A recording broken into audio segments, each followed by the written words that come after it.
SSC 2025 ব্যাচের শিক্ষার্থীরা, তোমাদের এই বোর্ড চ্যালেঞ্জের নিয়ম নিয়ে কথা বলবো, সেই সাথে বোর্ড চ্যালেঞ্জ করলে কি সুযোগ সুবিধা পাবা। অনেকেই দেখা যাবে যে 2025 সালে কিন্তু ফেল করবা, অনেকেই দেখা যাবে যে 1 বা 2 মার্কের জন্য পাস করতে পারবা না, আবার অনেকেই দেখা যাবে যে 1 বা 2 মার্কের জন্য এ প্লাস করতে পারবা না। তাদের জন্যই মূলত এই ভিডিওটা। তো শুরু করা যাক। দেখো, কারা বোর্ড চ্যালেঞ্জ করবে, বোর্ড চ্যালেঞ্জের রেজাল্ট কি পরিবর্তন হয়, বোর্ড চ্যালেঞ্জ নাম্বার কমবে কিনা, কিভাবে বোর্ড চ্যালেঞ্জ করতে হবে, এই বিষয়টা আজকে জানিয়ে দেবো। তো মূল টপিকে চলে যাবো। যারা এখনো নতুন অবশ্যই চ্যানেলটি সাবস্ক্রাইব করে দাও, যারা ফেসবুক পেজ থেকে দেখতেছো অবশ্যই ফলো দিয়ে লাইক দিবা, কারণ একটি লাইক আমাকে নতুন আপডেট দিতে উৎসাহিত করে।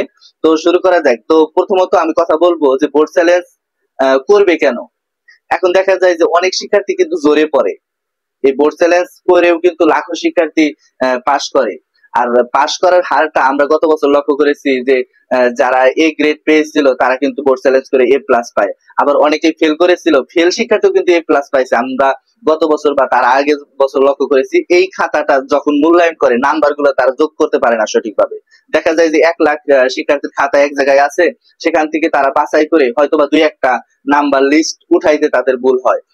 দেখা গেছে গত বছর একজনে পেয়েছে, তার রেজাল্ট এসেছে 0.4, কিন্তু সে যখন বোর্ড চ্যালেঞ্জ করেছে তার রেজাল্ট এসেছে 40। যেহেতু বোর্ড চ্যালেঞ্জের রেজাল্ট পরিবর্তন হয়, তাহলে অবশ্যই তোমাকে বোর্ড চ্যালেঞ্জ করতে হবে। যদি তোমার 2025 রেজাল্টের পরে দেখো যে রেজাল্ট খারাপ আসছে, বা 1-2 নাম্বারের জন্য তোমাদের প্লাস আসে নাই, বা 1-2 নাম্বারের জন্য তোমার পাস আসে নাই, সেক্ষেত্রে অবশ্যই বোর্ড চ্যালেঞ্জ করবা।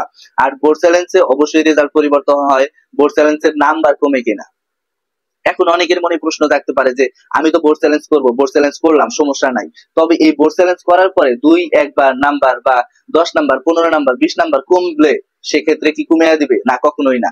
দেখা গেল যে তুমি বোর্ড চ্যালেঞ্জ করছো, করার পরে তোমার খাতায় কিন্তু পাস আসছে, বোর্ড চ্যালেঞ্জ করছো তুমি এ প্লাস পাওয়ার জন্য, কিন্তু ওই খাতাটা গাড়াগাড়ি করে দেখলো যোগ বিয়োগ করতে ভুল হয়েছে, তোমার ফেল চলে আসছে, কিন্তু তখন তোমাকে ফেল দিবে না, হয় নাম্বার পারে বেশি দেবে, না হয় ওই আগের নাম্বারই থাকবে। আগের নাম্বারের চেয়ে বেশি দিতে হবে, না হয় ওই আগের নাম্বারই থাকবে। এটাই কিন্তু মূলত করবে। আর বোর্ড চ্যালেঞ্জে নাম্বার কখনোই কমবে না। অবশ্যই তোমরা যখন তোমাদের পরীক্ষার রেজাল্টটা দিবে, রেজাল্টের পরবর্তী যে সময়টা সেটা অবশ্যই তোমরা বোর্ড চ্যালেঞ্জ করবা। আর কিভাবে বোর্ড চ্যালেঞ্জ করব, দেখো বোর্ড চ্যালেঞ্জে সাধারণত একটা সাবজেক্টে 120 থেকে 125 টাকা লাগে, বা সর্বোচ্চ লাগলে 130 টাকা লাগবে। এইটা কিন্তু টেলিটক সিমের মাধ্যমে তোমাদের করতে হবে।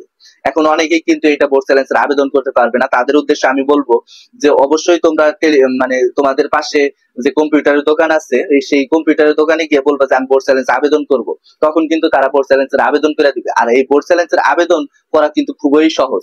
তোমার যদি টেলিটক সিম থাকে, সেইটা থেকেই ঘরে বসে থেকেই তোমরা, একটা নিয়ম আছে, অর্থাৎ একটা তারা নোট প্রকাশ করবে, অর্থাৎ নোটিশ প্রকাশ করবে, সেই নোটিশের মধ্যে লেখা থাকবে যে তোমরা কি কি এসএমএস করবা, বোর্ড অর্থাৎ 16222 এই নাম্বারে কি কি এসএমএস করতে হবে। এই এসএমএস করলেই কিন্তু তোমরা যে যে সাবজেক্ট আছে ওই সাবজেক্টের বিষয়ে কিন্তু তোমাকে এসএমএস করতে হবে।